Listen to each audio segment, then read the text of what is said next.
He's the podcast man. Thanks for coming on the show. Brett's with Friends is my silly little podcast. We talk about anything you want. This is Gene Harding. He is a comedian. Can't wait to hear the research that you've done on me. Oh, yeah. We're gonna have applause right now. Welcome to the show, Gene Harding. Thank you for having me. This is Brett's with Friends, episode 63. Nice, man. Good job. Thanks. Every one of them is an adventure.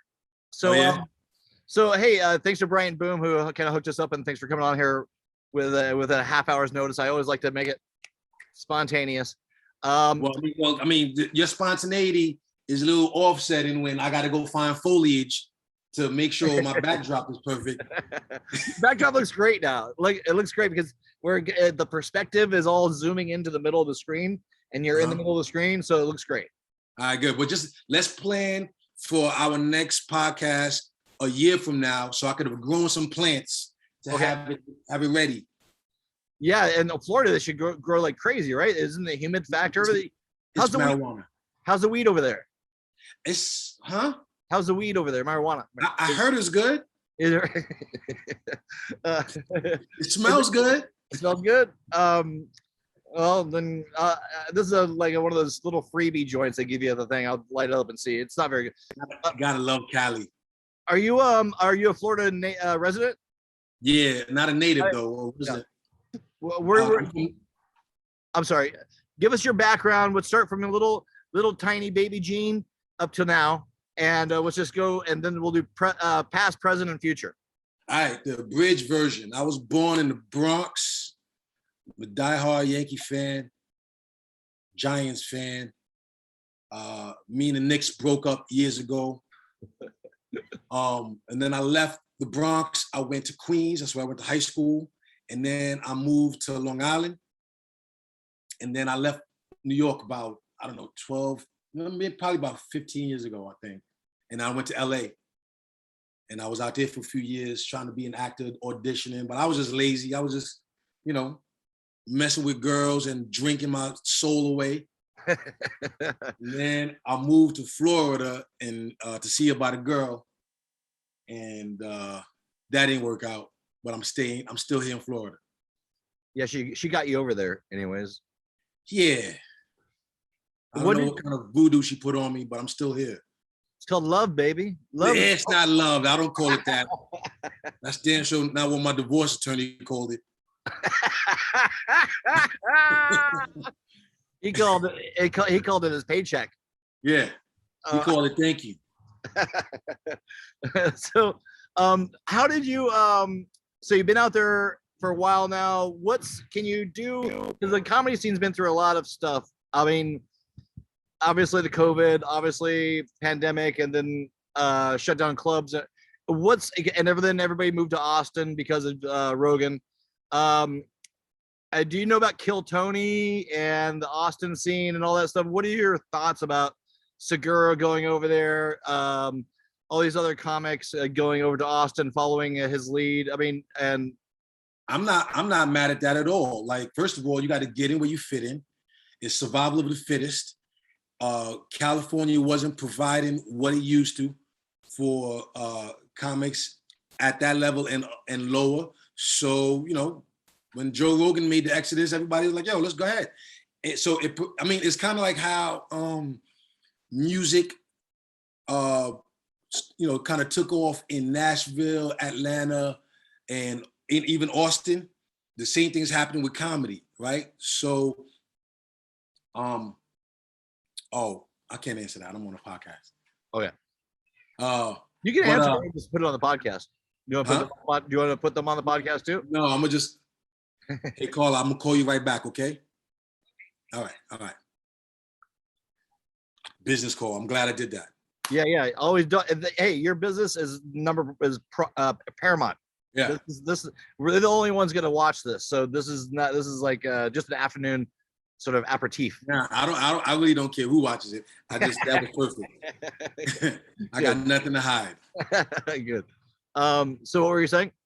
So anyway, I wasn't so even before or during the mass exodus to Austin, because it was the closest stop for the LA people.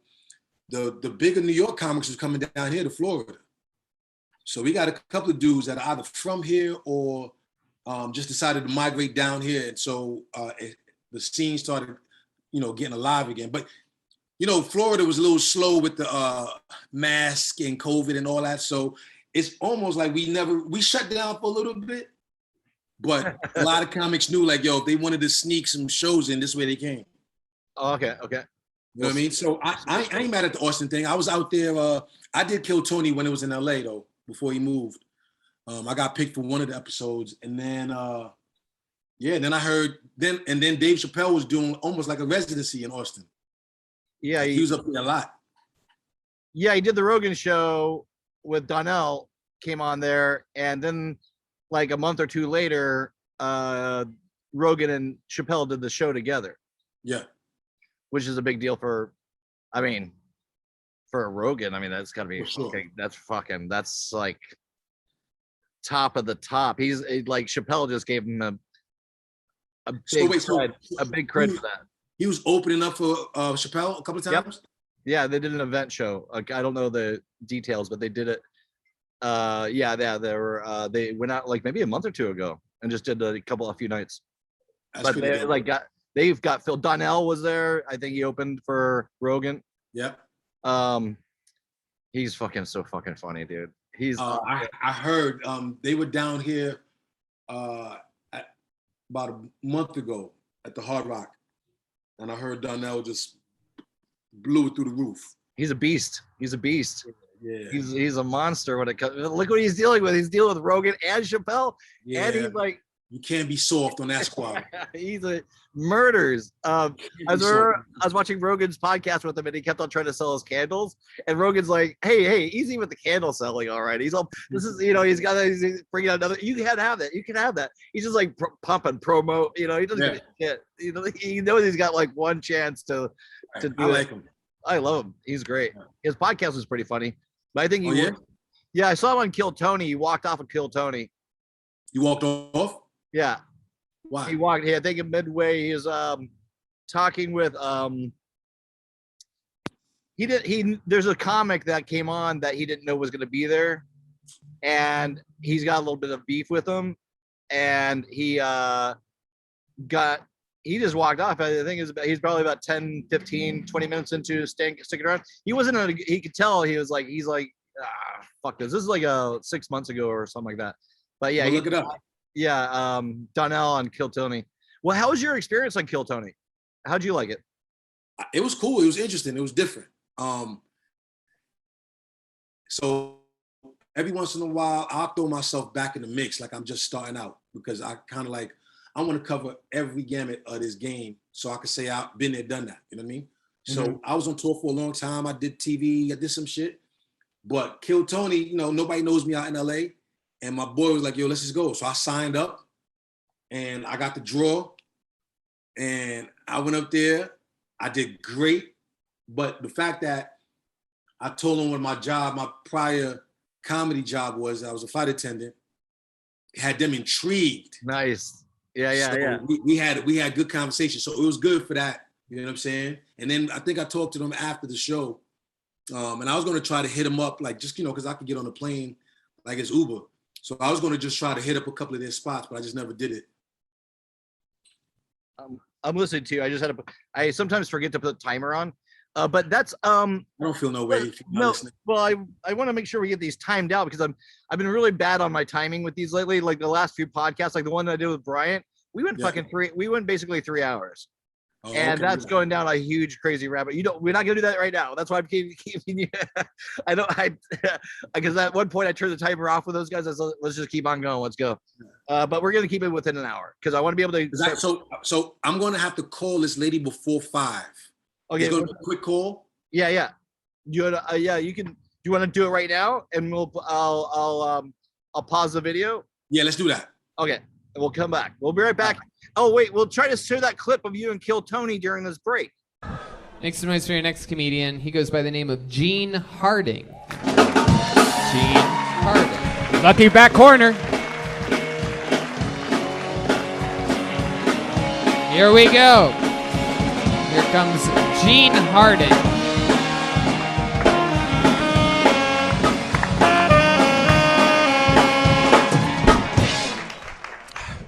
I'm very happy to be here doing comedy right now. I had other things I wanted to do before comedy. I wanted to be the first black man to win a NASCAR race. Then I thought about it. I'll probably be the first driver ever to get pulled over during the race. Can you imagine that shit, though? Can you imagine? Like, yo, I'm about to make history. The announcer's excited. He's like, ladies and gentlemen, the first African-American Gene. Bloop, bloop. Wait, what the fuck just happened? And I'm sitting in the car, right, with my helmet on. Cop comes over like, do you know how fast you were going, sir? Yeah, the fucking fastest. You fucked that up. I wanted to be an athlete, too, as a kid, but I realized athletes always got smacked on the ass. I was 9 years old playing Little League Baseball. I hit my first home run. I started rounding my bases. First base coach slapped me on my ass, said, good job, Gene. I started crying. Because I thought if they slapping asses at first base, what the fuck they gonna do to me at third base? That's my time. Hell yeah. Gene Harding. Yo, this shit is nerve-wracking. Fucking awesome. That was This great. shit is nerve-wracking. God damn. Awesome, You dude. did it. Thanks. You Great. killed it. How long you been doing stand-up? A couple of years, no, about 4 or 5 years. Okay. Oh, Paid. Paid? Yeah, I've been doing it for a while, but I don't count those first few years. oh, okay. Sure. Fuck yeah. All right. There you go. Where Virginia?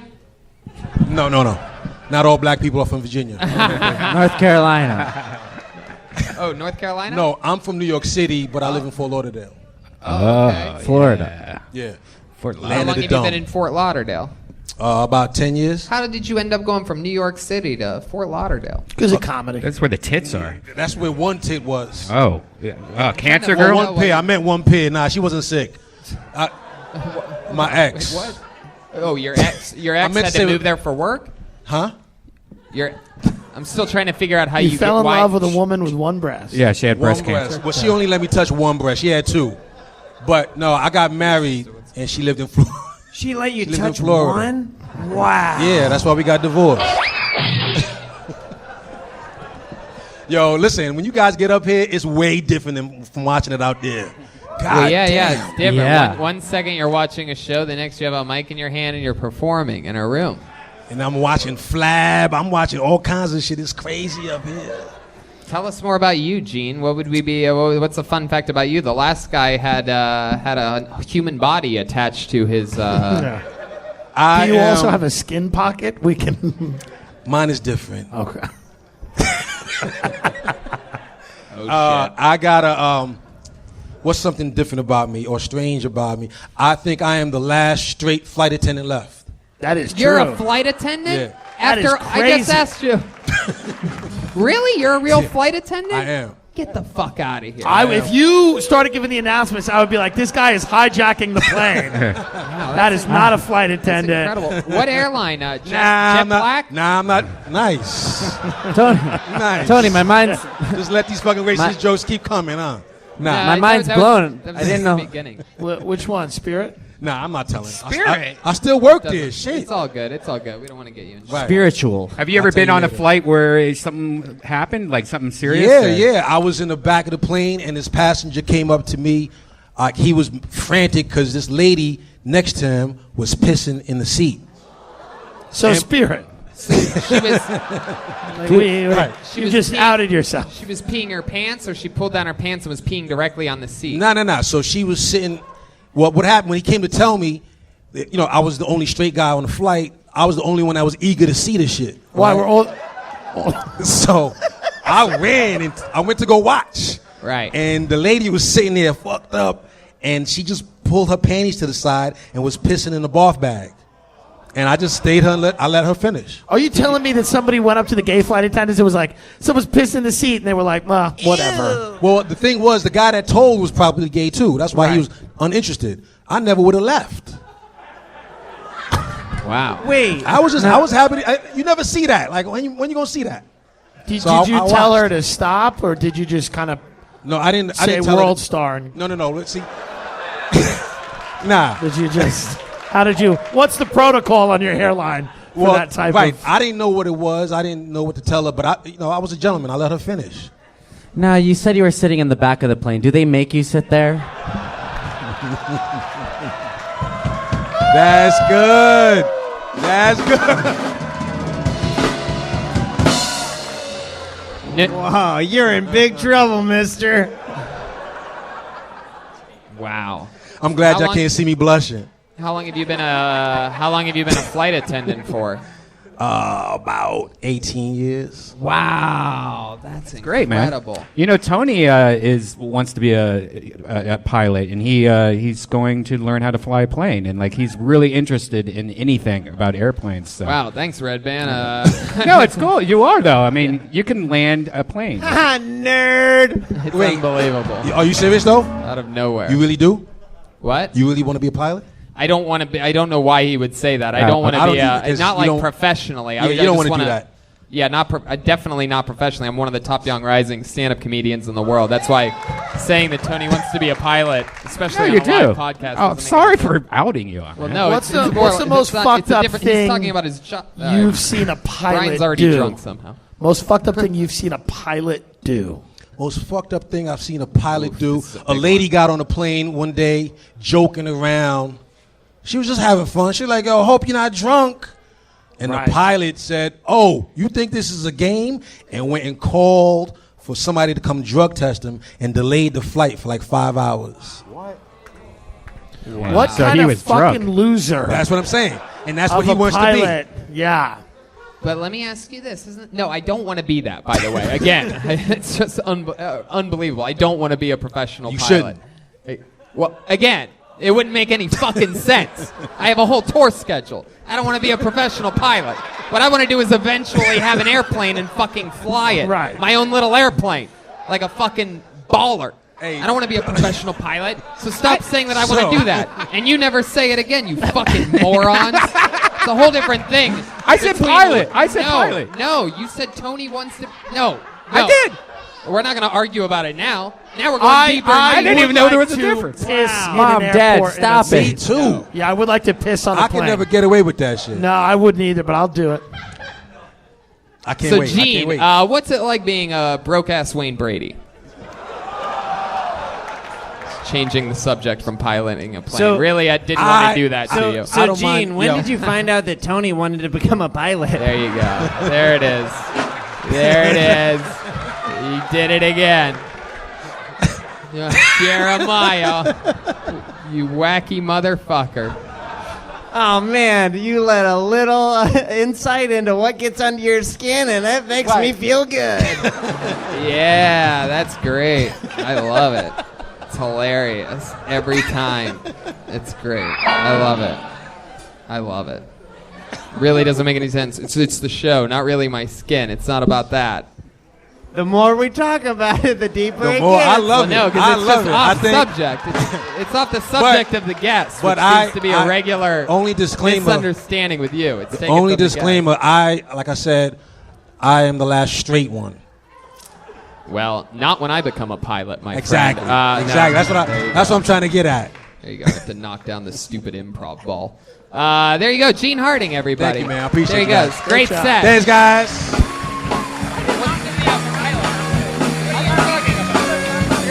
Tony Hitchcliff. That Yep. guy is an animal. That guy is so fucking quick. It's ridiculous. I didn't know what to make of him. He looks like I don't know. He's kind of intimidating for some reason because he's so quick. But he knows all the different I've seen him be mad on the show. Not to make this a Kill Tony show, but he's such an amazing, so quick, it's ridiculous. It's like, well, it's kind of like Like when you've been doing it for so long and consistently, that shit, like it sparks that part of your brain that is now always on. Like, so for me, right, I'm the kind of dude, like, I remember everybody's name when I meet them. Yeah. My people know that, right? And so every time I meet somebody, they always tell me, "Oh, I'm not good with names," and I'm like, "That's because you ain't triggered that part of your brain like I did, like I had to a long time ago." I was at a restaurant, I was a waiter, and I don't know if I was late for my shift or the shift had already started, and the transition from day squad to night, and so there was a party of 6 people that came, and they were, ready to eat, ready to get their drink on. And we over here fumbling on whose table it was. So I finally get to the table. They already agitated. I felt it. I'm like, here we go with the okie doke. I'm like, let me just take your order and we keep it moving. But I hadn't fully prepared to start my shift. So I left my pen and pad back at the station. And I'm like, shit. But the way the lady was talking to me, she was talking so greasy that I couldn't excuse myself to go get my pen and pad. So now I'm standing there with this chip on my shoulder, like, what's your order? Nervous as hell. Because there's 6 of them. And she said, oh, you're going to mess this up. And I'm like, oh, this lady, she just triggered. So now I'm sitting there. So as they're giving me their order, I'm looking everybody in the eye like, I don't hear shit else. All I hear is what you're telling me, right? As soon as I get the orders from 6 people, I run to the micros to go put it in. One of my homegirls was coming like, hey, Gene. I'm like, shut up, bitch. I got to put this in, right? So I go and I put the order in. Everything came out perfect. But from that day, and then the lady was very shocked that I remembered, but on the low, I was shocked that I remembered because I was just that person like anybody else. Like, I'm not good with. So from that point on, I realized, oh, I do got the capacity to remember shit if I want to. Mm-hmm. So I started applying it to names. And then I didn't know how it was really going to affect me until one day I was at a bar sitting with this girl. Me and her just talking, flirting. It was beautiful. The whole night I'm buying her drinks. You could feel the rapport. And I was like, yo, Ma, let's go out sometime. And she goes, oh, no, I think I said, let me get your phone number. And she goes, with this look of like, whatever, she was like, I'll give you my number if you can remember my name. You probably don't even remember my name, something like that. And I was like, I'm not good with names, Lisa. Oh, oh. I never saw anybody crumble like with shock and admiration and lust all in the same. Oh, I gotta use that. She said, what? And just wrote that number. And I'm like, thank you very much. I'll see you later. And nice. So that's it. So back to Kill Tony. So he's now at a place where he's already in that space. He's no bigger or smaller than anybody else, but he's tapped into that part of his brain that now like all his antennas are on. So any kind of stimulation he gets, the antennas would be like, you know what I'm saying?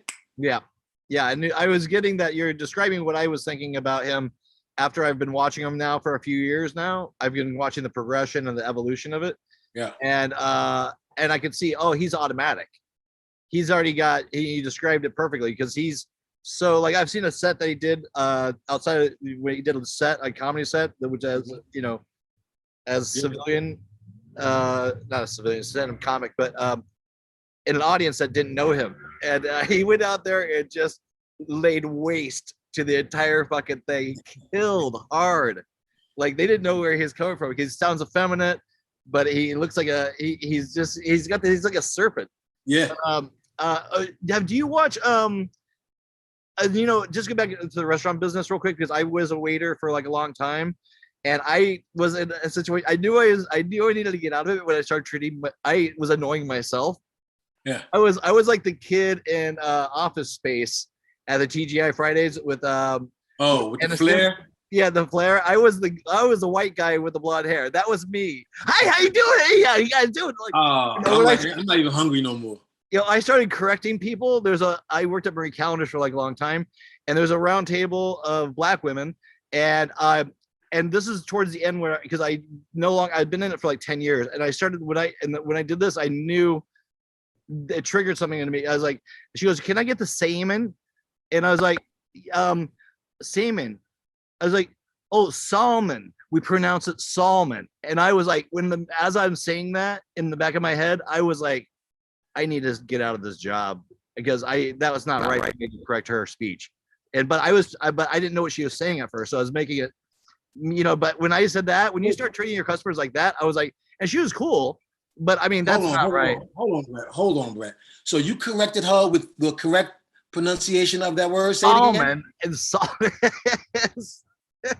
I can't even pronounce it correctly either. But so you corrected her with even worse. I know. Solomon. I was like, oh God. When I did that, I was like, I got to get out of this job. That's Yeah. And first of all, anybody that's sitting next to me at a table, if they order salmon, I'm leaving. Like in mid drink, I don't give a fuck. I'm like, I don't eat with people that eat salmon. Salmon, right? Salmon. Yeah. Okay, there you go. That's probably what I said. Maybe salmon. Salmon. Anyways, and so you start praying when have you ever had a waiter nightmare? Like when you wake up dreaming about like the situation being in a restaurant, putting the cornbread in the microwave, getting the salad out, the drinks out, the water out. Do you ever, and you're typing stuff in the computer? Have you ever had those nightmares? Well, not that one in particular. Okay. Because I didn't work in no place that served cornbread. But Marie Callender's, I worked there for like 8 years. Nah, but I worked at a Fridays though. That's where I started. Yeah. And I ended up going to bartending, right?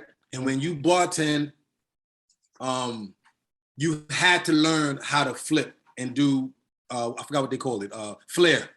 Cocktail, the movie Cocktail, like so that guy, so one of the dudes that trained Tom Cruise was a Fridays dude. Right? Yeah.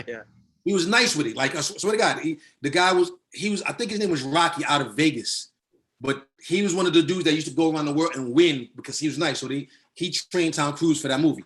Anyway, so you had to learn flair as a bartender. And I remember like I learned enough to pass the test and get behind the bar.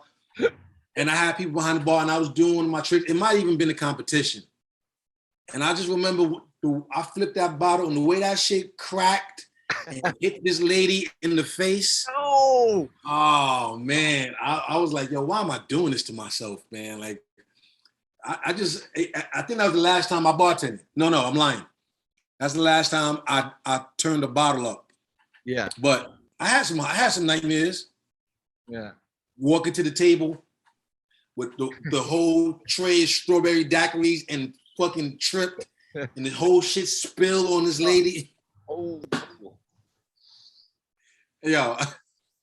And then I didn't know how to do it. I'm trying to be helpful, but not intrusive. So I got the napkin and I'm dabbing the shit.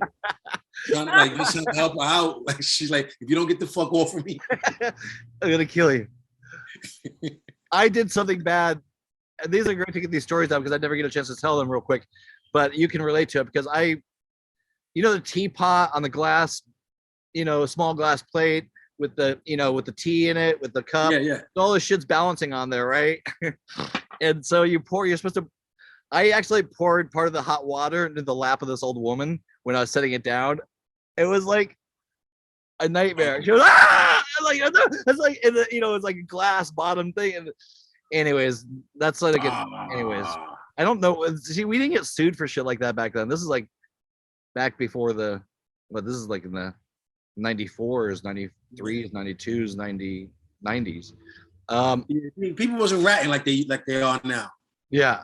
Did you ever have anybody run out on a ticket? Nah, because my 40-yard dash is pretty. Mm-hmm. I had a couple people. I'm trying to remember off the top. I had some experience. I didn't have somebody run out, but I did have. I was working at this spot down here in Florida, and a couple of dudes just got drafted to the Dolphins. So young kids with their boys out there celebrating, and they having a good time, and I'm over here like I'm helping the experience. I'm getting them shots. They just celebrating life. And I remember the bill came out to like probably like $300, maybe. I don't remember. But the rapport that I had with them, they were like, "Yo, we want you to be our waiter all the time." Yeah. And so the dude that just got drafted, he was paying the bill, and he was like, "Yo, take that, man. That's for you." It was a $5 bill. He put that $5 bill in my hand, like, "Yo, you the man. Yo." And I'm looking at the bill like, "Yo, this is how you encourage. Like, please don't do this shit again." So I met him outside when nobody was out there with him. This is definitely back in the day because you can't get away, dude. Okay. It depends on your diplomacy. That's all it is. I Like, know. But it irks you in your mind. It's like, wait, I'm gonna go outside and somebody's gotta learn. So I went outside and I took him to the side away from his boys. I didn't want to do it in the restaurant. I wasn't trying to showboat. I didn't want his boys to hear. I didn't want anybody to get it misconstrued. You're not trying to embarrass anybody. Right. But I did want him I just want to enlighten him. I'm like, yo, was everything cool with the service? You're like, "Oh man, Gene, you was." I'm like, "All right, well, cool." Well, so because this $5 is telling my manager that I wasn't shit. So I was telling him that the managers know what we get tip. I was like, "Yo, my manager's gonna look at a $5 bill, a $5 tip on a $300 bill, like I was inadequate." And so just the way tips normally go, if you take that digit, that 3, and you just double it, right? That's 6. So that would be 20% of the bill. So if it's 300, then you chop off one digit. So if it's 300, you chop off the last digit, and that was 30, double it, that's 60. $60 would be 20% of this bill.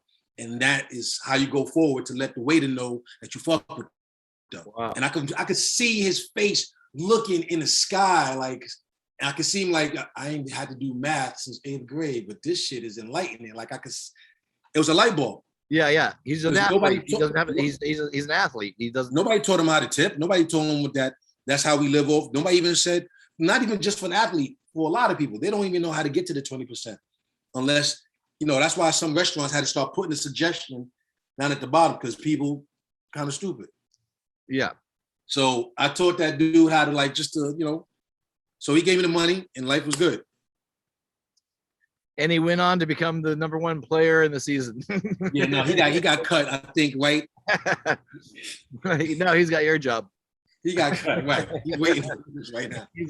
He's doing the same thing right now to you in a parking lot with somebody else right now. Hey man, you just gotta add the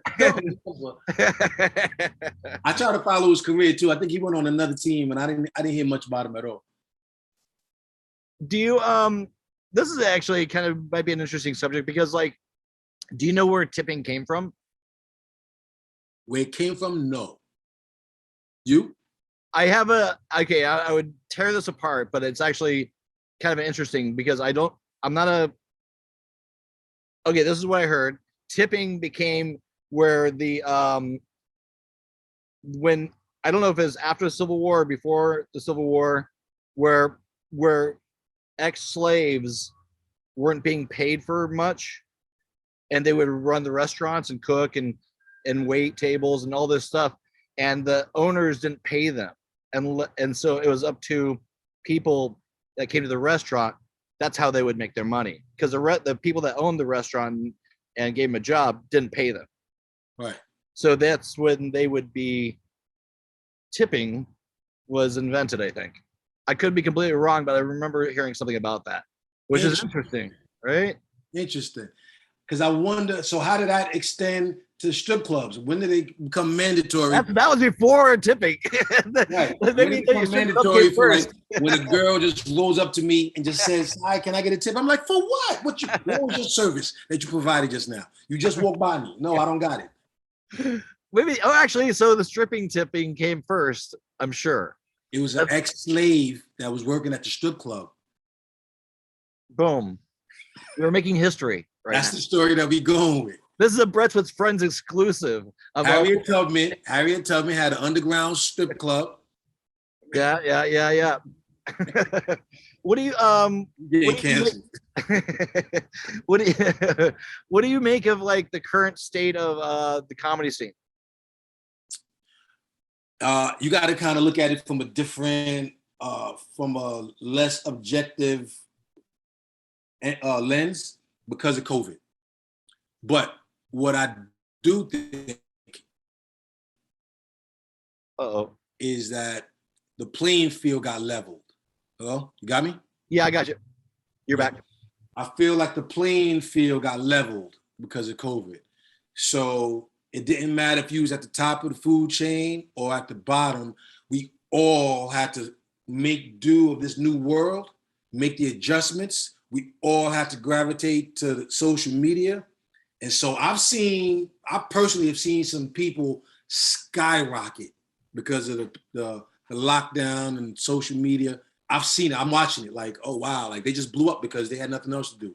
And they adapted really fast too. The Sure, podcast, sure. because I remember podcasts before the pandemic, and people were like circling around like sharks in the water, but they were too busy doing shows and gigs and stuff like that to really. But then they had all the time in the world. Then they went, what's go was do Spade, everybody. You know, Spade had that show before the pandemic, and he had everybody on there. You know, the David Spade show. And then it ended, and that was killing. He was killing. He was getting everybody on there. I think even Norm came on there. He was just every day they would laugh at him doing his monologue in the beginning. It was a great show. Then pandemic, silence. Everyone's trying to figure out what the fuck to do. Podcast blew the fuck up. I like his stuff. He does a but I'm saying you saying Spade's podcast blew up? Everyone's podcast blew up. Everybody, Do it. And that that wanted to get into it but didn't have the chance to. And you know, like there's so many like great like it's actually because they're adapting, but they're also now becoming the talk show. They're kind of superseding. You know how everyone do comedy, so they get a sitcom or a talk show. And now they superseded that. they kind of jumped over that. So now the sitcoms are begging them to get on. Exactly. Well, who watch sitcoms anymore? I don't even know like a sitcom that I'd want to. No, Game of Thrones fucking killed any like me watching or getting interested in a long-term like mini-sodes. They killed that last Game of Thrones. You watched Game of Thrones? I did, but it didn't kill it for me. The only thing that last few episodes, man, just like the way they ended that, the third season. I loved it. What? I loved it. I loved it. And well, you must have read the books then, huh? Do I look like I read? She's calling back. Oh, do your thing. All right, pause. So did you get the gig? Was it a good call? Yep. It was timely, it was perfect, and I appreciate it. Was it about a gig? Yeah. There's a couple of gigs that just popped up in my world recently. I'm going to be opening up Brian Reed. Wait on, you're blocking up there for a second. Wait, who is that you're opening up for? I'm opening up for Brian Regan. Holy shit, dude. In December. Congratulations, that's awesome. Yeah, and then I'm doing I'm going to be the first. I'll be the first presenter for I'm doing the Don Lebitard roast. Don Lebitard, he's that sports announcer, sportscaster. He's got a Latin father. You ever see that episode? Those episodes it used to be on ESPN, and his father, him and his father. I don't follow too much sports. Oh, okay. I used to when I was a kid. Yeah. Well, anyway, so I'm doing the roast for him. Oh shit! Nice. Are you hosting the roast? Huh? You're hosting it? The roast? I'm not hosting it, but I'm the first roaster. Ah, nice. So that's a big deal. Nice. Congratulations. That's fucking awesome. But the best part is when it's their turn to light my ass up. I can't wait because they don't know who I am. So they're about to dump on me. Take it. Love it. I gotta take it. I love it. I love the do you know who's really amazing is Gilbert Godfrey. Yeah. He just Gilbert. Yeah. He's really great. I didn't see that roast, but I just watched some clips of the Richard Pryor roast. Oh, back in the day? Like with with the guy that just died, the amazing Mooney. Paul Mooney. Yeah. God bless Paul Mooney. What? I was on tour with him for a little while too. Oh, you knew Mooney? Yeah. I opened up for him for about a month.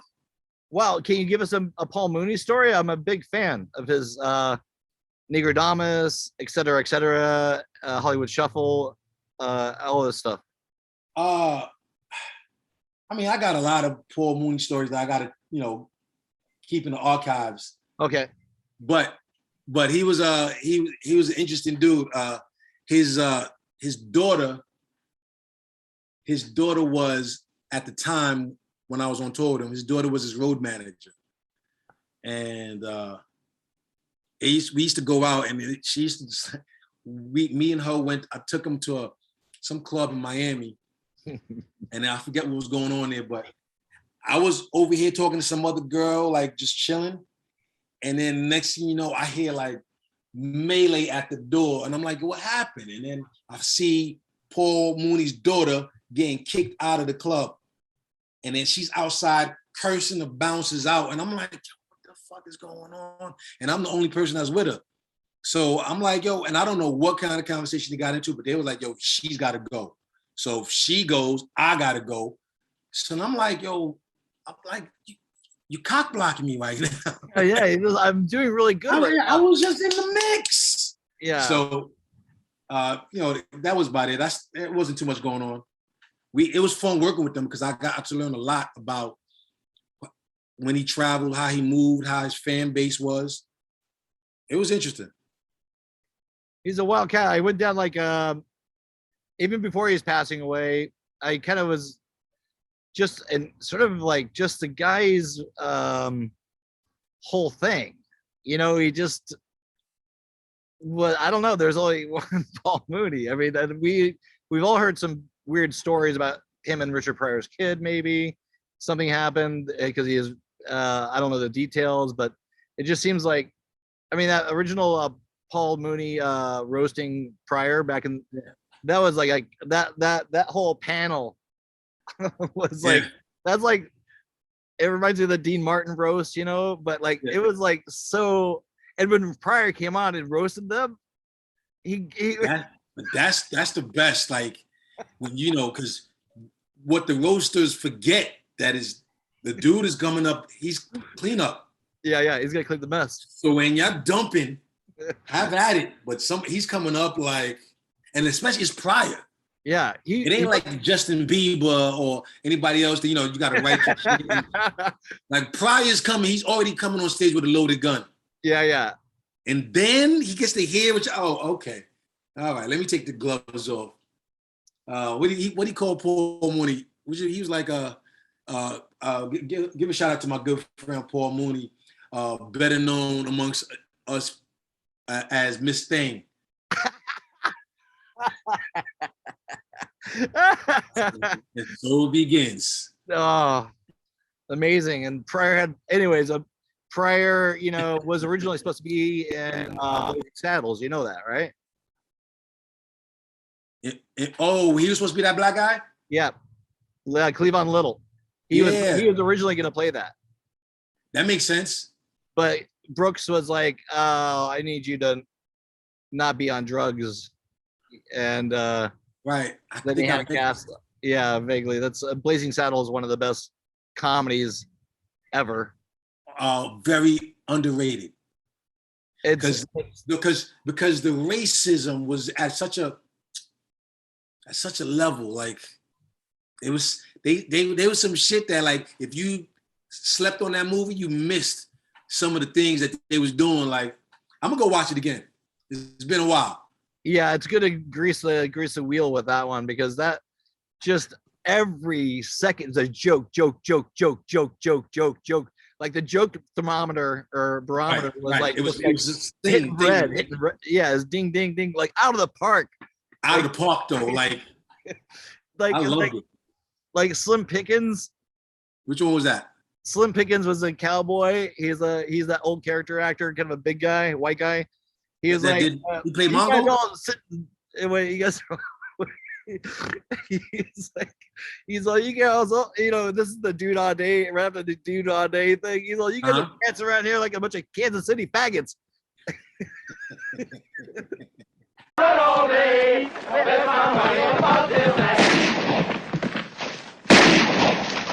What in the wide, wide world of sports is going on here? I had you people try to get a little track lead, not to jump around like a bunch of Kansas City faggots. Sorry, Mr. Taggart. I guess we kind of got caught up. Listen, dummy, the surveyors say they may run into some quicksand up ahead. Just like, remember that word? Oh man, there's so many. I mean, there. So wait, not to like we're the biggest podcast in the world, but I got in a conversation about Brian about the N word.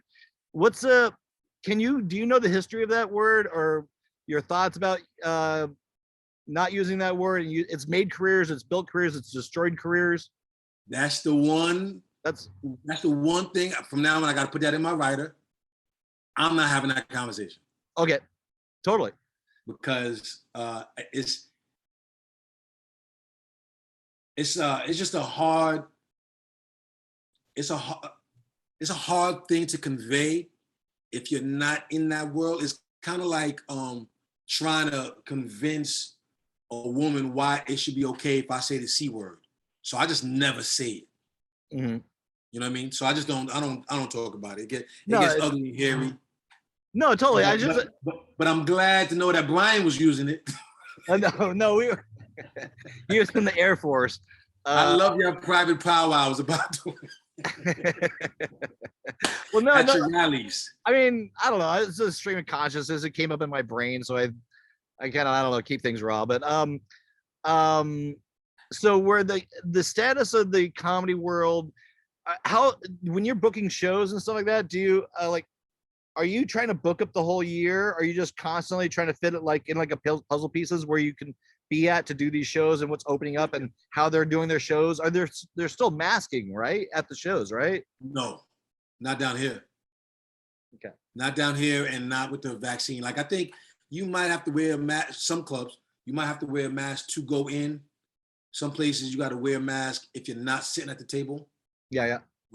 They of course loosen that up down here, but I'm sure other cities probably still doing that. But the way my shows come about right now, because I got so much other stuff going on, I don't mind when they come in trickled in.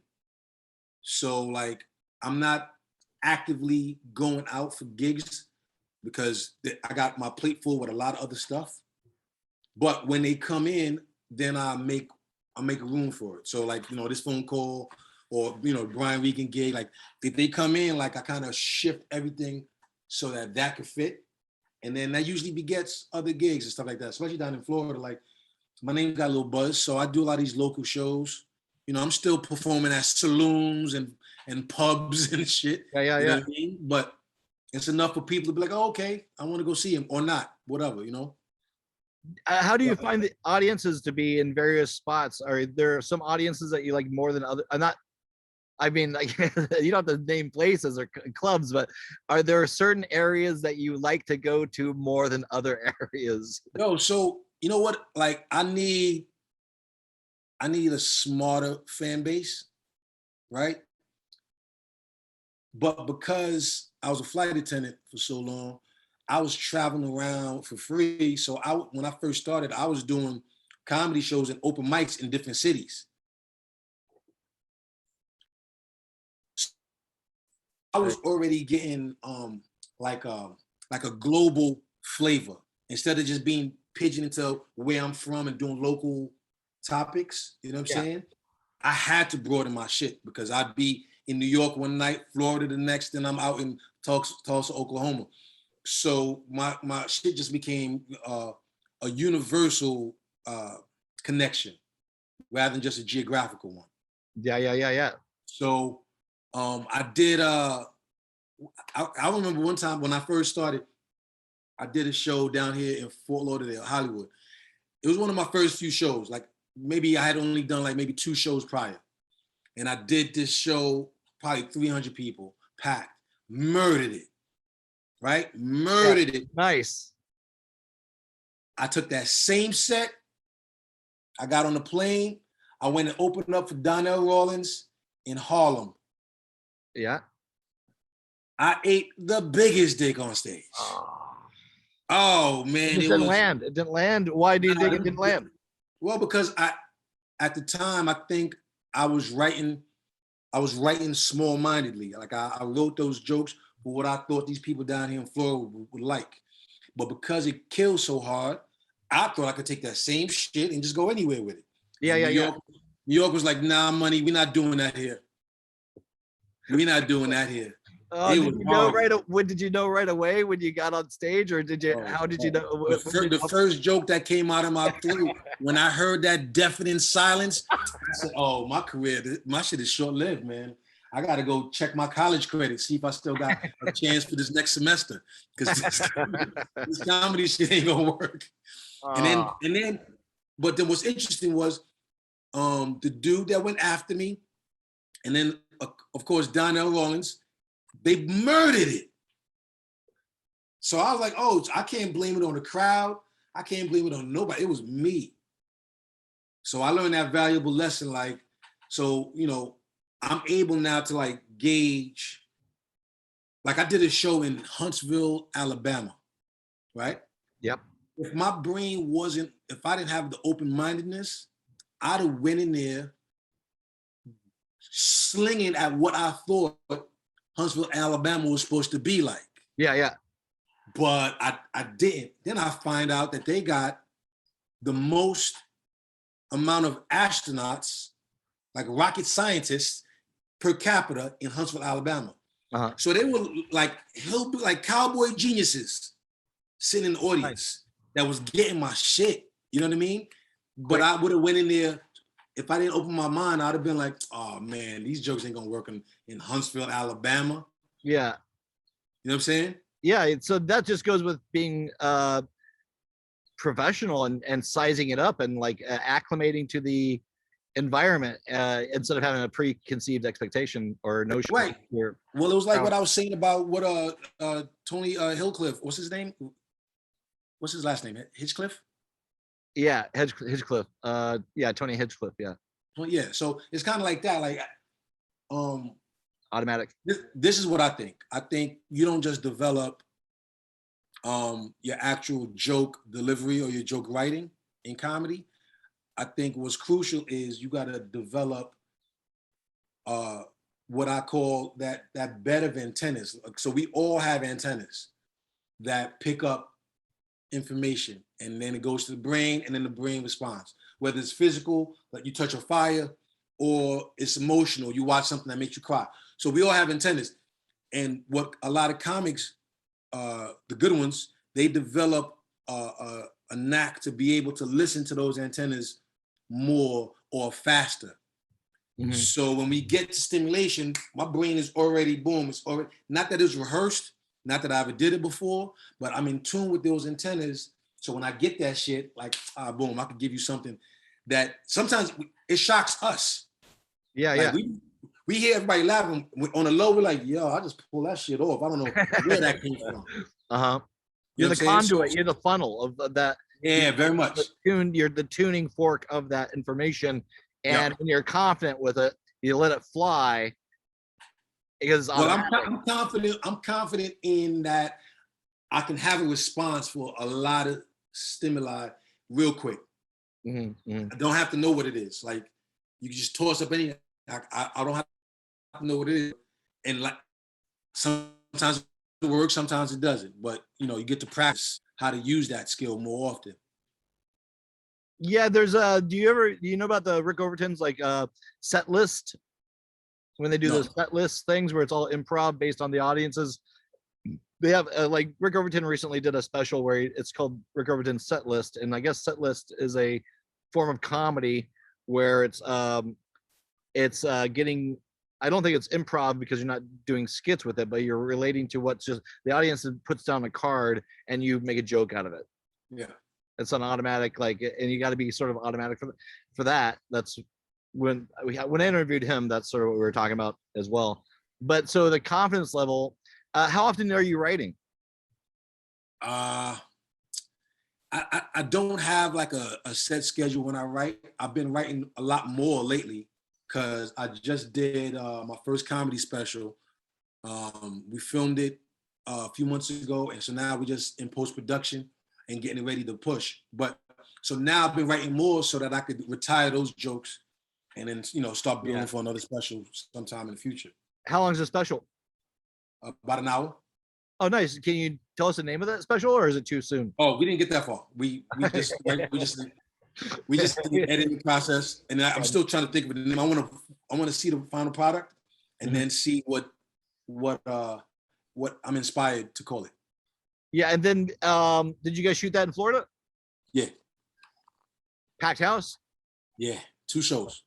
2 shows. So you do you intermix the edits to combine one, right? So this is my first time doing it, and the second show was supposed to be a replica of the first show. It wasn't. It wasn't. But luckily, the first show I kind of hit the mark with that one take. So we're gonna just use the first show. The second show was when I got like a little more relaxed, and again, this is my first time doing it, so I just started doing a whole bunch of other shit. Oh yeah. There might be some things from the second show that made the cut. I don't know, but I'm about to meet up with the guys and then watch it and then see what comes out of it. And at this point, you sell it. You look for a buyer. Yeah. And you hope it's Netflix. For sure. I go through the hierarchy. Yeah. Send it out to everybody. See who wants it. Yeah. Netflix. Do you ever do any acting? Yeah, a lot. Like what kind of stuff are you attracted to when you look for a role? Attracted to the ones that are paying. That was a stupid question. That's first. That's the first. Right. But do you have a lot of people asking you attracted to me? Yeah. Wait, a second quick question. Have you got a lot of people that want stuff for free? No, just you. Okay, good. I'm glad I'm the only one. Okay, now continue. I'm sorry. Continue. Now, I don't get a lot of free stuff anymore because if they're asking for me, then they know. So I don't get a lot of free stuff. But on the flip side of that, I probably don't get offered a lot of gigs that I probably would do because they think I wouldn't do it because it's not paying whatever. Meanwhile, like there's some gigs I'll do. I ain't trying to put it out there that I'm working for free and shit. But there's some gigs that like might be worth my time. So I'll do it. But so it's a catch-22. But the acting, I've done a lot of stuff down here in Florida. What kind of it's a 2-part question. What kind of stuff you've been doing lately that you love? And the second question is, what would be your dream role? Producer, director, writer. You're blazing. Yeah, I think my dream role, I'm gonna have to write it. I'm actually, and thanks for inspiring this again. I gotta start working on my one-man show because there's a lot to Gene Harding that can't be summarized in a 1-hour comedy special or the roles that I've done so far. So I'm pretty much gonna have to encapsulate all of my shit myself. But I don't know what a dream role is, man. Like I wanted to cover every like peak and valley of my life. You know what I mean? The dope times, the great times, the funny times, the not so great. You know what I mean? So that might be best suited for a one-man show. Mm-hmm. You know, where I could, you could take that like how John Leguizamo started his career. Yep. Funny as fuck, but it got to some points where you're like, oh wow, this shit is deep. You know what I mean? Yeah. And Spalding Gray. Have you ever know who Spalding Gray is? Spalding Gray. I should know that name, but I don't. He's a writer, kind of one-man play kind of guy.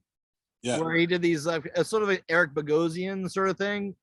Uh-huh. You know who Eric Bogosian is? I'm sure. don't. I'm 52 years old now, so you're much younger than I. But not that much. But look up Spalding Gray in your own time, and he did a lot of one-man plays, and Eric Bogosian's a New York based. He was in that Oliver Stone movie that was loosely based on Howard Stern, where he's a shock talk radio or something like that. But he turned his one-man play into a feature film that was directed by Oliver Stone. But really great, like, baritone voice, very semi-autobiographical. Yeah. It's called Talk. I don't know. I'll try to find the name and put it up on the screen. But really, really just funny. It goes through the whole gamut of emotions. You know what I mean? Like a real piece of art. Yeah. Like they put in their soul on a wire.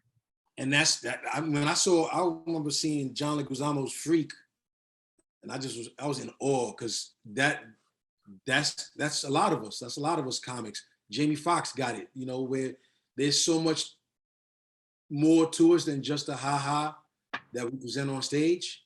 There's the real life shit. You know what I mean? Like heartbreak, loss.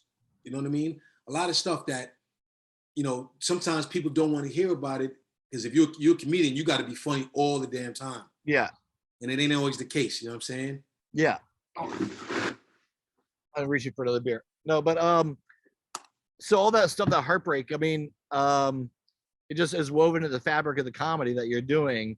And so you're reaching out for more than just a laugh. You want people to resonate with it, or have empathy towards it, understand it, be into and that would punch the jokes up too. So it heightens the emotion, heightens the lows, heightens the highs. The more real it is. When I'm doing a stand-up, like, I just take those dark moments and I make them funny, like most of us do, right? But with a one-man show, you got freedom to not have to be funny, to actually address some shit that just, some people don't want to find it funny. Like, like some women, no matter what, can't hear a rape joke, no matter how well it's written, no matter how genius it might be from a comics point of view. Some people just don't want to hear the shit. Yeah, Jeselnik got shit for that, right? Anthony Jeselnik, when he got. Oh, did he? Well, Jeselnik, man. He's pretty. His persona is pretty, but he's actually not that person in real life. He's not that character. Which, if you ever watch some of his stuff, he's been on a lot of pods lately, doing his own stuff. But and he's got his own pod now. But yeah, he got like a lot of shit for a rape joke that he did like right before a pandemic. Yeah. It's hard to pull. Yeah. So it's like, that's me with the topic of the N-word. Like, that rape, I just stay away from it. Like, I let the other geniuses out there that can find a way to make it funny. I just don't, there's so much other shit I could cover that I don't need to even tap into that. I just let everybody else handle that.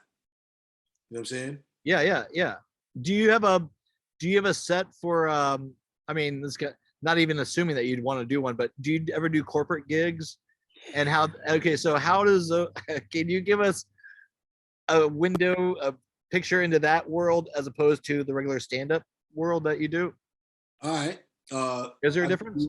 I'll give you a good story and a bad story. The bad story was I got hired for the Dentist Association a couple of years ago. And it's just me performing in front of all these dental professionals, and I was trash, pure trash, right? But I don't know if it's because they didn't want to hear me or I just wasn't what they were looking for. I don't know. All I know was I ate it and I had to take it. Like, to the point where the lady I was paying me, she was so reluctant with that check. Like, she was like, she knew I didn't deserve it. Like, it's like, yeah. And you're like trying to pull it away. Like, yeah. And I'm like, yeah. And I'm holding it. She's holding it. So I had to I didn't go nowhere else. I went straight to the bank. I'm like, I don't trust her, man. Like, this shit's getting deposited right now. But the other time, I got hired. So the Miami Dolphins was having the end of training camp one season. So NFL season was just about to take off. There was their last day of training camp. guys had put in all that work. So now they had one of their final like lectures, because they still had to meet with a lot of people. A lot of guys from the NFL had to come in and talk to the rookies and, just get them prepared for the oncoming season, right? Yeah. And so I got hired. I was meeting another comedian. I got hired, so I had to. The other comedian was well known, so we didn't. It was a surprise that somebody in the coaching staff or management wanted to treat the guys for their efforts. So they hired this comedian, then they hired me as the opener. But when I went up, because they didn't want to give away that this is a comedy show, I went in. I played a dude from the NFL who came to talk to the guys about what the season is going to be like and how to get acclimated to life as a professional football player now, talking to the rookies and stuff like that. So I get up in front of the podium, and you got all these dudes, rookies and superstars in the audience. Coach Philbin was the coach at the time. He was sitting there, whole coaching staff, bunch of people. I get on there, I have my glasses on, I got a button-down shirt. I go to the podium, I got a notepad, and I'm just stoic and professional. And I start off by telling the guys how their lives are different now that they are NFL players, and a lot of people are going to recognize you and they're going to want stuff from you. But for the rookies, when you go out, nobody's really going to know who you are. So it's important that when you go to a restaurant, wear your helmet. Like, just keep it on at the restaurant with your number on it. And so the dudes are sitting there like, I can see some of the dudes giggling, but they're like, what's happening here? And so then I'm like, and then let's move on to something that's prevalent in sports, strip club etiquette. So a lot of you guys don't know it. And I'll pick out one dude whose life I might have read about. Like he's from, bumfuck, Indiana, something like that. And I'll know the college that he went to, whatever. And I was like, all right, so you, for instance, like you're probably from this small town, so you won't know exactly how to make it rain as per the quota. So you put the stack of money in and I'm talking, I'm not smiling, I'm not crying. I got my hand like this. I'm just teaching these dudes and these dudes. That is fucking ridiculous. That's like would be fun to. I mean, is there any video of that at all, or is that just? Nah, and that's the catch because they couldn't. There was no video of it. I wonder if I taped it I might have an audio of it. You could recreate it. You could recreate it in a one-man show. Huh. Yeah, because it was pretty spectacular though. Because by the end of it, not everybody's laughing, and then I introduced the headliner, and they were like, "Oh shit!" But they really took me seriously. Like that's the best. Real. You had them in the palm of your hands. It was beautiful. Because how could you keep it straight like that? Because like in your head, it's got to be like this is gold. You want to do this every day. You know how it worked. So going back to the acting thing. So I started off with theater in New York. So we did there was a play that I was in where pizza. Hold on one second. Okay. Hold on one second. Okay. All right, good. What's going on with the salad? I'm going to charge it, pull it out, and I'm going to put it in my driveway. I'm doing a podcast now. I'll get it done in the next day or two. It's just that those cars next to it I haven't had space to get my car in the charger. So that's the only problem because it's not even working. Any space. Once it's open, maybe during the day, I'll charge it and I'll bring it back. Okay. Okay, I'm on it. Yes, sir. Thank you. In real life. Can I keep that in the video? That's great. Fucking homeowners association. Oh God. Can I keep that in the video? Do I get permission? Okay. So you've been working your ass off. Did you take any time out during COVID? Were you contemplating what was your since you weren't able to do sets or anything go out, what were you doing during COVID? Nah, I at this point in my career, I can't afford the break. I'm not, I ain't there yet to just sit back and chill and not, because a lot of comics just never came back. They had to figure out something when COVID happened. And so a lot of people didn't come back. I knew I had to come back, so I had to stay relevant. So I did a lot of Zoom shows, corporate events. People would hire me, and I would sit here just like this with a shirt on and no drawers. Yeah. And it made me feel funny. You know what I mean? I did those, and then the Miami Improv down here had outdoor seating. Nice. Outside. So we were able to, you had to still sit with your mask at the time, 6 feet apart, but it was outdoors. So I did a weekly show at the height of the pandemic. And so it kept the buzz lit. Nice. You know what I mean? Nice. So Yeah. when the world opened back up, I was already in full swing. I wasn't rusty. You know what I mean?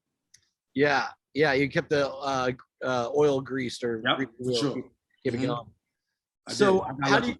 how do you think this is gonna roll out? I mean, I always like to make predictions and stuff like that in this show for some reason, but it's like how do you see this now that we've been to your past, been in the middle? Where do you see this, the future? I mean, besides your own personal future, but like the future of what's the climate of everything that we're coming in. There's a delta. There's things are opening up in some areas, and some areas are closing down. Do you have any thoughts about anything like? As far as what the world is going to be like with in relation to the comedy scene or my personal scene? Both. Honestly, I don't really think like that because it adds stress to people's worlds, right? But no, I mean, it's not that I don't have an opinion of it. It's just that I'm just now thinking of it now. And I stopped watching the news too. Like I get my intel from close sources or maybe social media, but I just turn off the news because I realize no matter what channel you put it on, it's trying to steer you in a direction that may not necessarily be, one, for me, or two, factual. So I just kind of leave that daily drama alone. But I do know that COVID shutting down the world one time, and a lot of things never bounced back, like, or at least haven't come back fully, like crowded comedy clubs or concerts or cities that used to be the spot to go wild out and party and hook up. A lot of that shit is slowed down. So now I'm on some carpe diem shit. So now, like, as now the world is open and I got an opportunity to do something, I now do it, because in a flash, shit is gone, and you're like, damn, I wish I had gone to the Comedy Cellar and did that open mic when I had a chance, or I wish I did Kill Tony, or I wish. So now I kind of, like, I just came back from Europe, and I shouldn't have gone. Like, it was smack in the middle of shit that I had going on. It might have come at the cost of my relationship with my girl, but I had to go because a year ago when people had plans to do shit, the world got shut down and you couldn't go nowhere. Yeah. And a lot of those places ain't been the same. Oktoberfest in Germany, you know what I mean? Or, wilding out in Greece. So now I'm just doing my thing. So what it has done for me and going forward, I just don't plan on stopping. And I plan on seizing every opportunity that presents itself, because I don't know what tomorrow's gonna be like. I don't even know if I'm gonna be here tomorrow. Yeah, it's made people live in the present. Like, no matter how you feel about the vaccine, huh? I'm sorry, you locked up there for a second. It makes you feel like you're in the present moment for sure. If this isn't gonna like level the playing field and make you feel like in a present moment more now than ever, living in that now state. I mean, I think I was always trying to do that anyways, and I've definitely had sparks of it, living in the now, being present, being conscious. The words that are falling out of my mouth right now are the first times I'm ever saying them. Yeah. And just letting it fly in a now moment. If this can't, like, when people had made this thing about themselves, like when the COVID happened, they're all like, man, me, I was like, don't, this is not about you. This Yeah, is, you know what I at mean? all. Yeah. At all. So when that, it kind of leveled a lot of, a lot of friendships, not just mine, but I mean, I've lost like friendships, not people that have passed away necessarily, but because of how we really saw each other. If they're going to complain about themselves during I can't do this, I don't have that, I don't, you need to do this for me. I was like, But hold on. I got out of the one thing that I got out of the pandemic, man. I had just broke up with my girl right before the world shut down. So then the world shut down. So now I'm forced into an even deeper state of solitude, right? Yeah. And if you don't grab a hold of your shit, you could lose it, like a lot of people did, because they never really had to be by themselves. Some people don't choose to be by themselves. People don't like being by themselves. It's weird. Right. Like I heard this girl that I hate being by myself. I need to be have people around me all the time. I was like, what? What are you talking about? I fell in love with myself, homie. Yeah. Like I was in this crib, like one, there was nowhere to go. You couldn't physically meet up with people.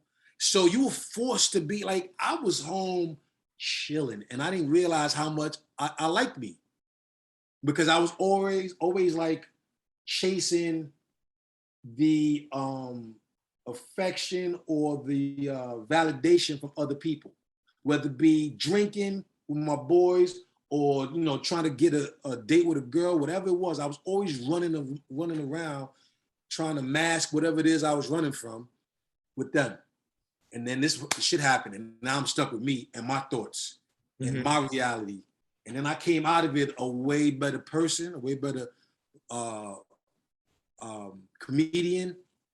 I don't know, man. Like, I wish everybody got the same shit from the pandemic that I did, but I had a good time, man, by myself. Like, the amount of porn that I watched with no judgment. Yeah. No guilt. Oh, I didn't have to. I had nowhere to be. Just sitting there, just watching. Who's your favorite porn actress? I don't have that. I don't know them by name. It's better that way. I don't want to get involved. Nah, you know what it is though? You know why I don't have one?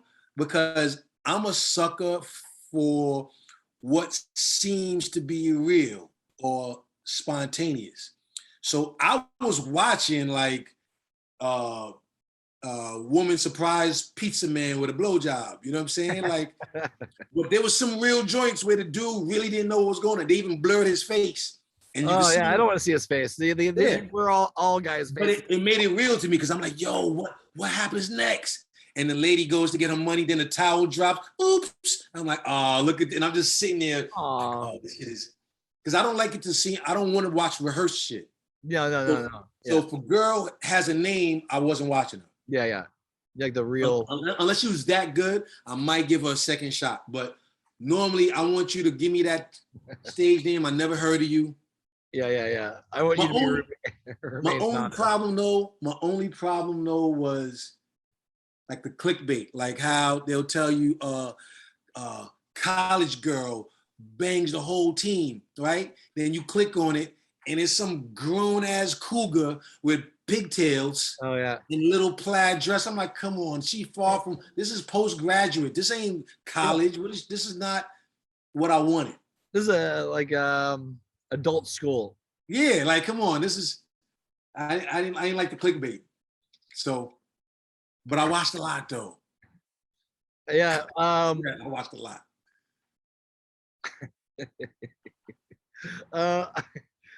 Besides porn, what's your favorite films or cinema that you're watching? Do you have any comedians that you're watching a lot, keeping a close eye on that maybe people don't know about? Like I've been watching a lot of Joe List and Mark Norman. Their Tuesdays with Stories and stuff like that. Who's anybody getting you excited besides yourself right now? Or are you not focused on that? Or I'm not focused on that. One, two. If something falls on my lap, that's funny. I like that. Like somebody new or somebody, alley-oops somebody else's set. I'm like, that's cool. But I don't go. The only person right now like that. Dave Chappelle, whatever he puts out, I'm watching. I'm a Bill Burr fan. I like Ricky Gervais. That last joint he did, Humanity. Yeah. See that? I didn't see the special, but I keep I actually just watched his all his Golden Globe things the other day. His where like all the times he's hosted the Golden Globes. Yeah. It's serious. It's serious. Talk about that, but watch Humanity on Netflix. Okay, I'll check it out. I should have seen it. You're gonna see genius at work. Yeah, he's doing another season of that his Netflix show. I know he just wrapped that up. What, Office? No, the something about with his dog, This Life or something like that. Oh, I didn't know about it. Yeah, he's a really, really quick, don't give a shit kind of thing. I like that dude a lot. Yeah. So we're gonna try to wrap. Let's see if we can try to wrap it up. Wait, we got time. I don't know. You got time. You got time. Do you have any more time? What do you want? Do we have 5 minutes or 10 minutes? What time? Yeah, I can give you 10. Okay, let's do 10. Let's do a solid 10 outro. Yeah, we'll out at what is it? So it'll be 3:00 your time. Yep. Oh, that's 15 minutes though. If you can go 15, we'll do Shit, it. that's fine. Do you need to take that? Oh, I thought that was a phone call. So wait, what are you passionate about besides, I mean, obviously comedy. I can feel your passion, which is infectious, and that's what's making me, it invigorates me, because it's on so many different levels, because I love comedy. I'm a comedy file. I'm a cinephile. Are there any, like, what are your days like? I mean, if you're preparing for these shows and you're just wrapped up your special, I guess, is it more of an it's like organizing? I got play. I got other business ventures that I'm doing kind of just to keep the lights on. So my days are filled with that. And then my nights, like tonight, because it's almost 6:00 over here, I'm gonna make dinner and then I'm gonna head down to an open mic and just start slinging these new jokes. And start, getting that wet again so that I could, have a whole new hour, soon. So when you're doing these new jokes on stage, does it ever feel like if it's not getting the reaction you want to pull out one of your old jokes that you've already done for the special? Or you're just keeping 100%. You're all, well, fuck you. Here's what I know that kills. but I mean, like, I'll talk about it on stage. Like if I do a new joke that doesn't work, I'll talk to the crowd about the joke not working. And then, but if I wrote it, I believe it. I believe it's got potential. So I kind of just do it, not necessarily for the response, but for me to hear it myself. Yeah. Because I wrote it because I thought it was funny, so I stick with it. And then once it airs out and I hear it, and I tape it, then I get to hear where it could be stronger or where it could, So I still do that shit. Like I'll go out there and I'll do these shows that I'll bull through. Like so for tonight, I'm only probably going to do 10 minutes. So I'll try to stay on course with the new stuff. Unless the crowd is rambunctious and I gotta get them with something, then I go into the bag of tricks. But I don't want to anymore. Have you experienced any hecklers lately, or people being pretty nice because they get to be outside again? I mean, in Florida they're always outside, but have you been experiencing any? What's the demeanor? So I get hecklers, right? But the hecklers that I get, they don't come at me. Like they heckle because they so enjoying the show that they want to be a part of it. So sometimes you get a drunken testimony or somebody like attesting to whatever you said and like, yeah, that kind of heckle. But nobody heckles me like, get off the stage. I don't get that shit. Yeah. Like nobody's like, wishing I got off or like I get the hecklers like, just they try to add to my joke or they try to, right. Now, sometimes I was just trying to make your show funny. I was just trying to be. And then I light those people up. I light them up because I'm like, my life is going swimmingly without you, bitch. I was at a Zoom live thing with Mo Mandel, He was on there, and he's really fucking funny. I didn't know he's a friends of friends, and he invited me to this thing up in Hollywood. There's a house in the backyard, and this chick, like, it was only like, this is like in the middle of the pandemic, and we're all seated far apart, and the guy who owns the house is there. It's like a live stream, and these comics were there's like the lineup was fucking hilarious. I'd never heard of some of these guys, but Mo was with Chelsea Handler and all that stuff. I was trying to get him on the podcast, but he's over podcast right now. But he this heckler, this chick in the audience who came with a group of other girls, which I thought when she was starting to heckle the guys, the first comic, that she was like their boyfriend or their girlfriend or something, and she was just, and then she kept on doing it, and like Mo shut her down hard, but in a very gentle way, and she just at the end, I was like, because somebody had to do something, because she is this like in that frame of mind, like, oh, I'm just trying to be part of the show. I'm just trying to give you something to work with, or don't do that. Yeah. And she was like, I think she might have lost her friendships over that thing. At the end of the party, she was by the door. I said, "Are you okay?" She was all messed up emotionally, a mess. Well, so crazy, man. Like that. And her friends were like, "You, what were you doing? What are you fucked up?" Yo, but you know what? Like it takes a special kind of comic to handle that shit, because I seen some comics go off, like to the point where everybody's uncomfortable. Yeah. You know what I'm saying? Like they destroyed the heckling, but they gained some enemies too along the way. And I'm like, it's a fine balance, man. It's a fine balance to get that crowd back too. Like you kind of got to do your work, and then you're like, oh wait, let me take care of this real quick. Okay, can we come back to this now? I mean, but I usually only wait to destroy a heckler that I know the crowd hates too. You know what I mean? Because I need the crowd. You have to get them on their which. Yeah, I need the crowd on my side if I'm about to do this massacre. Yeah. And it's helpful because then they shut down really quick, and then now they're sad, and they're right. But if that person, right? But if the heckler is like some sweet old lady, and she said something that wasn't so bad, and then some insecure comic starts going in on her, now the crowd is like, "Boo! Fuck out of here!" Like, so you gotta be aware. You know what I'm saying? It's an oscillating energy of like, what are the size crowds are you playing to right now when you go out? Oh, that varies, man. Like in a general sense, are they 30 to 60 in a general sense? Like I just did the Miami Improv 2 nights ago, and that was like about a few hundred. Oh shit. Yeah. So did 2 shows there, maybe about 200, 300 200, 300 people each show. And then I'll go tonight into a crowd of maybe 40. And can you give us a glimpse of what it's like to be when you're on stage, what that feels like? How does it feel when you walk up on that stage? Do you remember anything that happens afterwards, like acting or good acting, or do you remember it, or is it just out of body? Well, I could tell you my now and my before. Okay.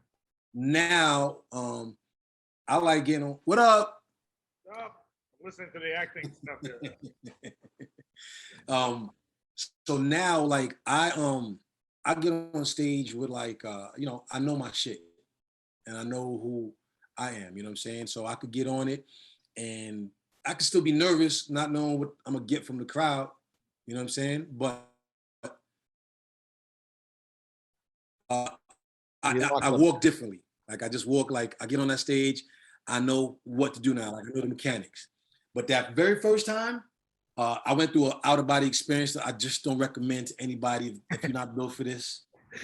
It was my first time on stage, and I was number 5.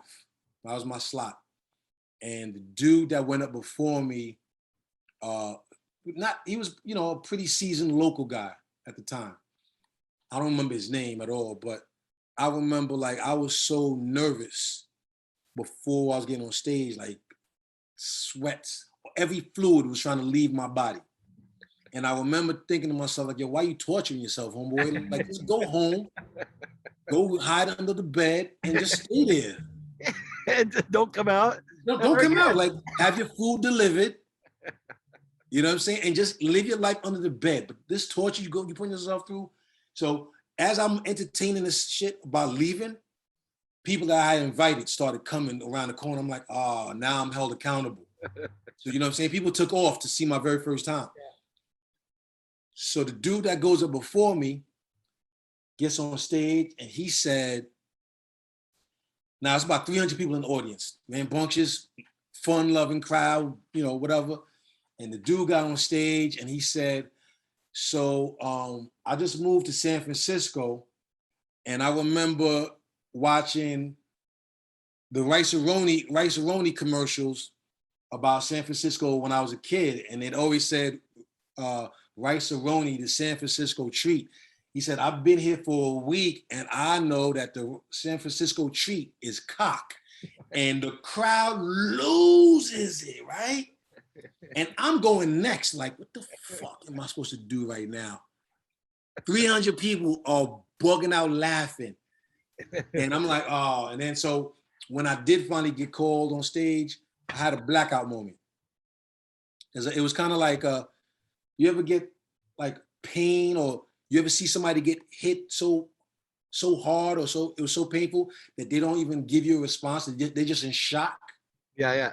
So my nerves, I was so shocked that I low-key fainted. You low-key fainted? Like I fainted. Oh, like you dropped? No, I didn't fall. But I blacked out.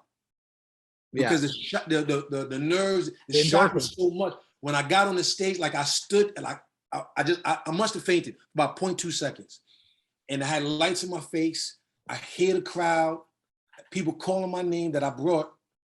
And then the switch went off. I came back to, and then I just delivered my first joke. It killed, and then I just rocked it. And so I've been chasing that high ever since. Yeah, that's that sweet, sweet nectar, that little melatonin, or that thing, because there's a part of it that has to feel dangerous. Yeah. And it cuts you to your core. And so all you have is. Yeah. Well, it was my fear that blacked me out. It was my fear that just took over me. And like, I'm surprised I didn't pass out. I'm surprised I continued because it didn't last long. Like, it wasn't like an awkward pause. It was just enough for my brain to know that like, I just like straight blacked out. Like I just didn't know where I was. And then, so why is that so addictive? That's not addictive. I don't want that shit ever again. I guess, okay, I thought that's a high you're trying to reach. No. The high that I was trying to reach was the having been so low, like emotionally, thinking that the world was ending. You're so nervous, you're so terrified. You have to it's like a fear of death kind of moment. That's why a lot of people have a fear of speaking in public or even doing comedy. It's one of people's biggest fears. It was like that. Like I was going through those emotions, and then the crowd made it feel okay. Like they resuscitated me. Yeah. And all of the shit that we put on ourselves, the fear of anything, is really just us. Yeah. And I realized like the crowd out there, they don't know who you are, but they, for the most part, want you to succeed because they want to have a good time. Yeah. And that's the high that I've been chasing, like knowing that they actually want you to do well. Yeah. Like Rod Stewart has his I used to go with this girl who was his dresser, and he is so devoted to his audience. You know, his audience is the precipice. You know, they have fan magazines that they just make for him, for themselves. Like his cult, like not cult, but like his fan base is so strong. They carry him, and he has a mutual respect for them, and he'll do anything for his audience. Everything he does is for his audience. Yeah. Well, that's what revived me. Like hearing that crowd, like hollering and screaming, not knowing who I was, just a stranger to them, but they still wanted the success of that person because his success, her success on stage makes everybody happy. Yeah. Well, we don't go into the world, we don't go into relationships or something new thinking like that. We start thinking the worst. Yeah. What if I fail? What if I suck? What if I'm not this? Meanwhile, you're sitting at a job interview or an audition, and the person auditioning you deep in their heart hopes you kill it. Yeah. You know what I'm saying? Like they hope that you're the last person they have to see. Yeah, So like when you do like a casting or something like that, they want you to be the part so they can get on with their job. That's my point. That's my point. But we as human beings, we don't go into battle like that. We go into battle with the fear that we put on ourselves, and that's usually how we lose the shit. Yeah. Because we went in and we showed the fear and the lack of confidence in what we have. And then the crowd, the interviewer, the auditioner, they see it too, and then you're done. Yeah, because it's like you can't lie to a child and you can't lie to an audience because they see right through it. You can't lie to animals. You can't lie to anybody. You know what I mean? A dog could smell that fear, and that's how some people get bit. Yeah. You know what I mean? And so they smell it. It's way beyond what you say, what you do, but they're like, you're not about this life, man. You better get out of here before I bite your fucking arm off. Well, let's wrap. I'm going to try to wrap this up so it's nice and sweet. I'm sure I'm going to try to make this an hour episode so we put it on Instagram at the same time. Is there anything you want to let your fans know or your audience know out there about what's coming up for you? Remind them how they can get a hold of you, your social, all that stuff. Well, for those of you that don't know who I am, welcome aboard the Gene Harding train. Put your seatbelts on. It's going to be a dope ride. I'm making moves now, like to be bigger in social media, and so that is coming up. So you can find me on Instagram, Facebook, Tinder. Just look up Gene Harding, Gene Harding, HARDING at Gene Harding, pretty much everywhere. And then I got some shows. So once you get on those, then you can find out that I got the Dan Le Batard roast coming up October 9th at the Hard Rock. I'm headlining in Fort Lauderdale next week in Hollywood, September 17th. And then opening up for Brian Regan at the Hard Rock December 8th. So I got some things coming up, but follow me on social media is the best way to keep tabs on your boy. And that's it. Congratulations for that Brian Regan gig. Is it one night or are you playing 2 nights? One night. One night? How long is your set going to be? Maybe 20 minutes, maybe 25. Whoa. Depends on where they put me in the lot, you know. Well, congratulations, man. It was great to hang out with you and talk. Thanks for the insight. Thanks for the motivation, the inspiration, the everything. And that's what I mean. Like it's a combination of all of that. You know what I mean? So thank you for allowing me to be me. Well, and vice versa. It's a symbiotic relationship. Yeah. And have you on the show anytime you want to come on. Congratulations on all your success. I know your fucking special is gonna be fucking dope as shit. I can't wait to see it. I'm gonna try to find your Kill Tony thing. I'll try to put it up on here. If not, I'll look for you too. Or do you don't by chance, have like an MP4 of something that a clip that you can give me that I can put on here of any of your shows? Can you send me something? Yeah. Yeah, it's like 5 minutes or whatever, 3 minutes, or whatever. Sure. Anything you want. I'll put it on. Bet. I'll put it on. Bet. Done. All right. Cheers. Have a great day. Enjoy. Thank you, sir. Gene Harding on Threats with Friends. 63, I think. Did I say 63 at the beginning? Or is it 63? Yeah. Or 62. 63. I'll figure it out. But I don't know. Bro, so I didn't hear what you just said. Okay. Thanks a lot, man. We'll talk soon. Be well. Congratulations. And tell Brian I said that's my dude. Tell so before you go, just so you know, me and Brian, the way we got along was right after White Man Can't Jump came out. Mm-hmm. So you guys know each other for a long time. Yeah. So he was Woody Harrelson. I was Wesley Snipes. So We call each other Woody and Wesley, but that's another story. That's my dude. Oh yeah, that'll be maybe we do one in the future with both of you on. Oh, that'll be nice. I know you got to check out when you get a chance. I know you're busy, but if you ever get a chance to spend 2.5 hours with him talking about, we go through some crazy. He's an intense guy. He is super smart. Yeah. I didn't realize how smart he was until about an hour and a half. Like, well, hold on, he's starting to melt my brain a little bit. But we got into some really deep, esoteric, sort of great, it's now conversations. It was really present and reminding of this is it.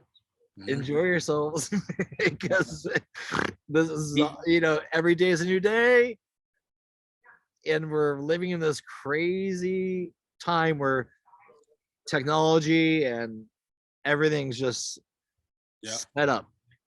So buckle up and hold on tight. Yep, and he slows you down to help you kind of like absorb. You know what I'm saying? But anyway, all right. I'm gonna thank him for connecting us. Yeah, I appreciate this. I appreciate you. I appreciate him. I appreciate everybody who's watching. Let's get out of here with next show soon. Bye, man. Cheers. Thank you, man. Friends with friends, friends with friends, friends with friends is never going to end. Friends with friends, friends with friends, friends with friends, let's do it again. Brett, he talks to people about stuff. He's the podcast man.